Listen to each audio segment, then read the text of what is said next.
Hey, what's up, good people? This is DJ Burnwan coming to you live from the world famous Tree Sound Studios. Today I'm bringing out my top 5 favorite Plugin Alliance plugins that I use on every mix. Let's get into it.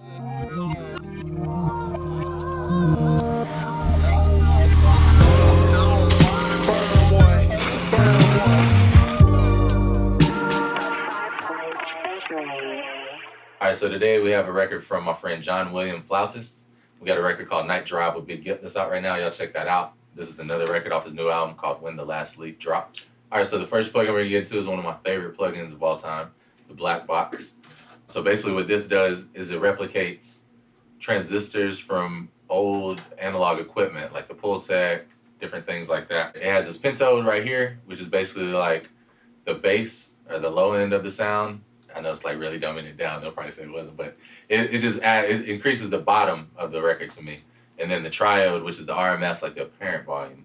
And so what I do a lot of times is I put it on everything, but one of the things I always put it on is my master bus. So when I put it on the master, I usually drop it to around like 25, 26% is my boy's Devin.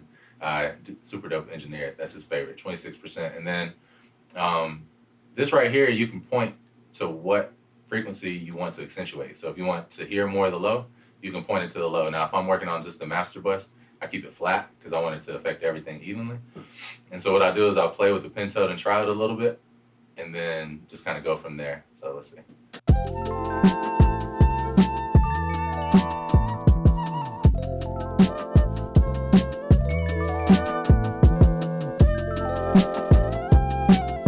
I'll turn on this airband too. It has like a nice bump on the top end.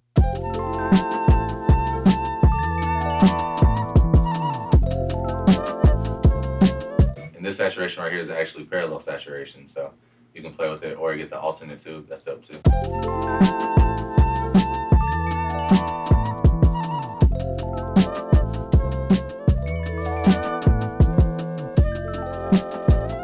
So you hear, even with me turning it down to adjust for the gain difference, it sounds a lot more alive to me. It sounds a lot more direct in my face. It just sounds a lot more like I want it to sound.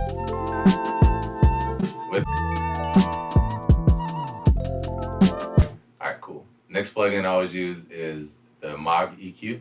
I love it on the master bus too. Real simple. I like putting stuff on my master to start off with because I like to do like a top-down mix so I can do a lot of the big adjustments before I get into the finer details. You know, I don't want to get lost in the details.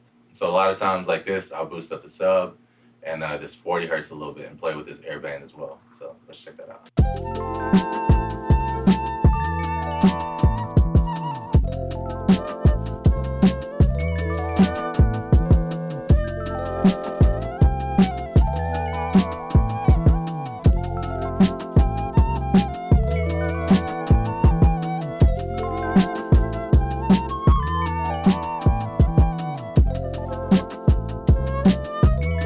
So to me, that sounds a lot fuller, bigger, brighter. The bass is knocking harder. Again, everything feels more frontal, which is what I'm going for. All right, so the next plugin we're gonna get into is the Vertigo VSM3. I love this. So what this does, it adds extra upper harmonic, so you can pick either the second harmonic and where you want to point it to go, kind of like the Black Box, like which frequency you want to focus on, low, mid, high, all of it. And the third harmonic too, you can play with the drive and the same thing as well. So I like put them on hi-hats and drum breaks and stuff like that.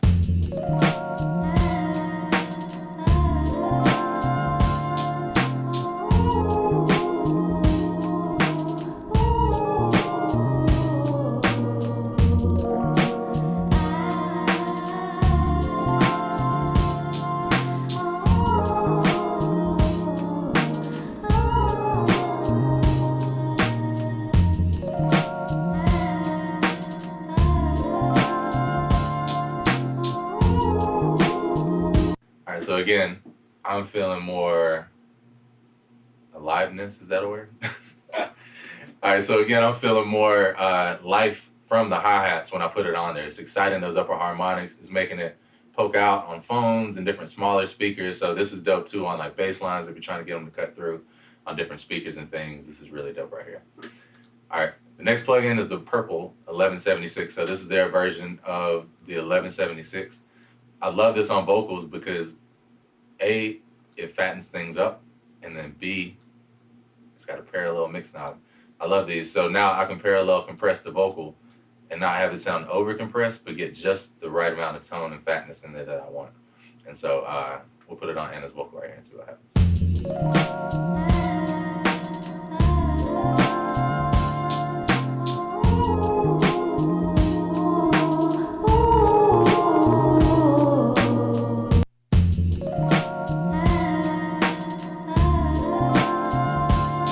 So I try to turn up the input until it's engaging, and then I turn down the output, and then I'll pull back on the parallel mix.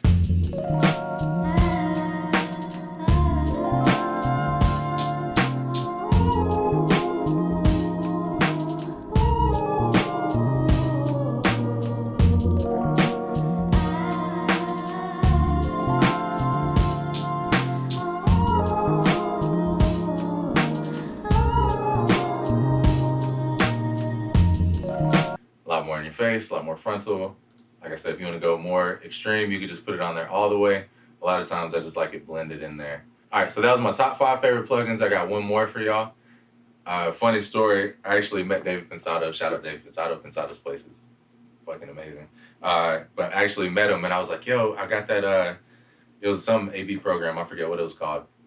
I was like, yo, he had recommended it one time. I was like, yo, I got that AB plugin. He was like, oh, I'm not using that anymore. We're on this other one. I was like, great, thanks, Dave. But this was the one he was on. It's the metric AB. And so it's really dope because once I get the mix to where I feel like I like it, then I'll start referencing against the actual reference track from the original song. And I'll reference it against other records that are out, that are current, that I want to make sure that I'm competing and sounding like I'm in the ballpark with. So I'm not going to do it right now, but you can load up different songs into here. You can set the cue points. So on each of the songs, you come in just on the hook or just on this. It's got it to where you can pop it into mono. You can level match. It's really, really cool. It's got the spectrum analysis. You can check the stereo image, everything, really top to bottom. This is one of the last things that I always use on my mix. All right, y'all. That was my top 5, or actually top 6 favorite plugins from Plugin Alliance that I use on every mix. Y'all been tuned into Options. Appreciate y'all and check you out next time.